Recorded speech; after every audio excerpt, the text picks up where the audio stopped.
Morning news India पर आपका स्वागत है। मैं हूं रुक्रम शर्मा। अब सरकार के विश्लेषण का भी समय आ चुका है और देखने वाली बात है क्या मुख्यमंत्री अशोक गहलोत की सरकार ने जितने नौकरियां देने का वादा किया था क्या वो नौकरियां दे पाए, क्या उसमें अंदर सफल हुए।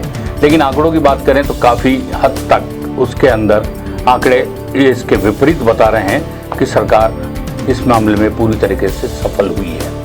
राजस्थान की जनसंख्या की बात करें तो करीब 8 करोड़ के करीब जनसंख्या है और कांग्रेस की सरकारों में चुनावी वादों को याद रखने की परिपाटी भी नजर नहीं आती है। कांग्रेस ने जिस वादों का भरोसा करके जनता ने 2018 में कांग्रेस को सत्ता भी चाबी सौंपी थी, वह उससे बेरोजगारों की किस्मत का ताला खोलना शायद भूल ही गई। अपने अंदरूनी लड़ाई के कारण बेरोजगारों का काफी नुकसान हुआ। राजस्थान में दिसंबर 2017 में स्नातक बेरोजगारों की संख्या 11.9% थी, जो कि 4 साल में बढ़कर 28.5% हो गई। इससे साफ तौर पे आपको नजर आ जाएगा कि क्या स्थितियां हैं। और इसमें सबसे बड़ी चीज कि सरकार रोजगार बढ़ाने की जो व्यवस्था करनी चाहिए थी वो नहीं हुई, नहीं तो ये 28.5% पहुंच ही नहीं सकती थी। प्रतियोगी परीक्षाओं के पेपर लीक होना, युवाओं का भविष्य जिससे काफी कुछ अंधकार में बैठ गया। राजस्थान में सरकारी नौकरियों को लेकर युवा लंबे समय से आंदोलन भी कर रहे हैं। फिर सबसे बड़ी बात की राजस्थान के अंदर जिस तरीके से परीक्षाओं के पेपर बार बार लीक हुए, बार बार ये सारी चीजें आई, नकल के मामले सामने आए, इससे भी काफी बड़ी लोगों को तकलीफ हुई है, बेरोजगारों को निराशा हाथ लगी है। सरकार उसको रोक नहीं पाई, कितनी बार प्रयास किए, कानून भी लेके आई, लेकिन उसका जो असर देखना चाहिए था वो नहीं हुआ। द्वितीय श्रेणी भर्ती परीक्षा के पेपर लीक को ही लेंगे तो चौंक जाएंगे। इससे एक और हैरानी की बात यह है कि पेपर माफियाओं के हौसले इतने बुलंद रहे कि परीक्षार्थी विशेषज्ञों की मदद से एक बस में आराम से लीक पेपर को हल कर रहे थे। यही बस उन्हें परीक्षा केंद्रों तक ले जा रही थी और पेपर लीक होने की सूचना भी बस में एक सवार यात्री ने पुलिस को दी, तब जाकर पुलिस हरकत में आई और पेपर लीक होने के चलते कई परीक्षाएं स्थगित हो गई और बेरोजगारों के नौकरी के सपने धूमिल हो गए।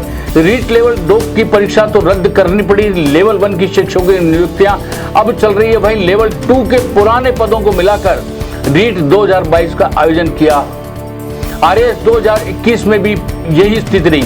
प्री में विवाद हुआ, मेंस में 2 दिन पहले ही से स्थगित कर दिया गया। कांस्टेबल भर्ती परीक्षा में 18 लाख, वीडियो भर्ती में 14 लाख, वन रक्षक भर्ती में 22 लाख से अधिक आवेदन आए। कोरोना काल में रोजगार छिने तो वे अब तक पटरी पे नहीं आ पाए।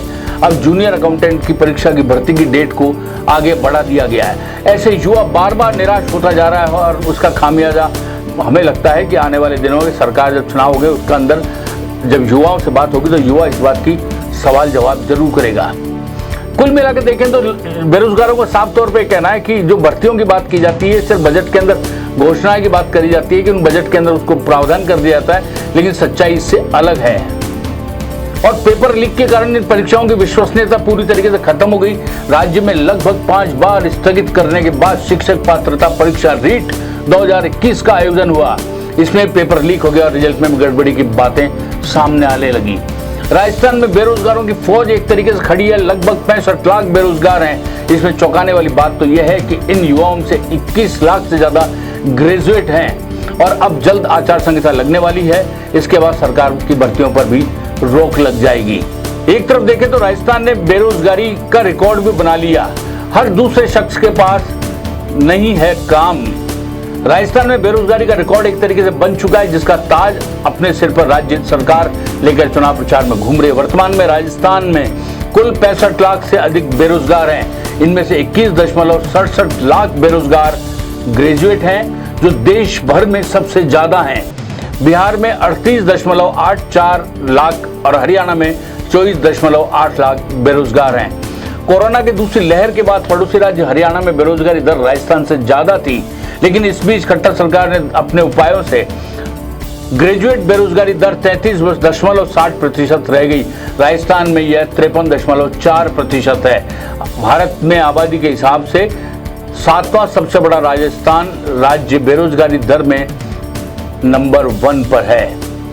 बेरोजगारी का आलम की बात करें तो एक ही प्रदेश में ग्रेजुएट हुए हर दूसरे शख्स के पास काम नहीं है। राजस्थान में 65 लाख, बिहार में 38.84 लाख, झारखंड में 18.19 लाख, हरियाणा में 24.80 लाख, पंजाब में 8.10 लाख, मध्य प्रदेश में 6.27 लाख, गुजरात में 4.92 लाख बेरोजगार हैं। अब राज्य में इन 65 लाख बेरोजगारों की विशाल भीड़ आने वाले विधानसभा चुनाव में क्या रूप दिखाएगी, इसका पता भी आने वाले चुनावी परिणामों से साफ तौर पर सामने आ जाएगा।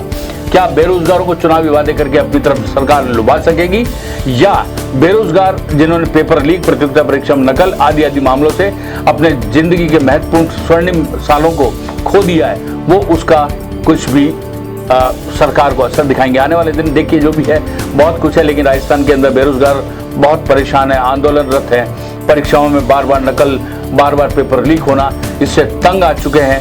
देखते हैं राजस्थान की कांग्रेस सरकार को वो क्या दोबारा रिपीट करते हैं या कांग्रेस सरकार को खाट फेंकेंगे। आने वाले दिन बहुत रोचक होंगे। देखने वाली बात यह है कि कुछ समय बाद ही यह स्थिति सारी सामने आ जाएगी। आप बने रहिए हमारे साथ, जो भी होगा हम आपको हर चीज़ का अपडेट देंगे। तब तक के लिए दीजिए मुझे इजाज़त। नमस्कार।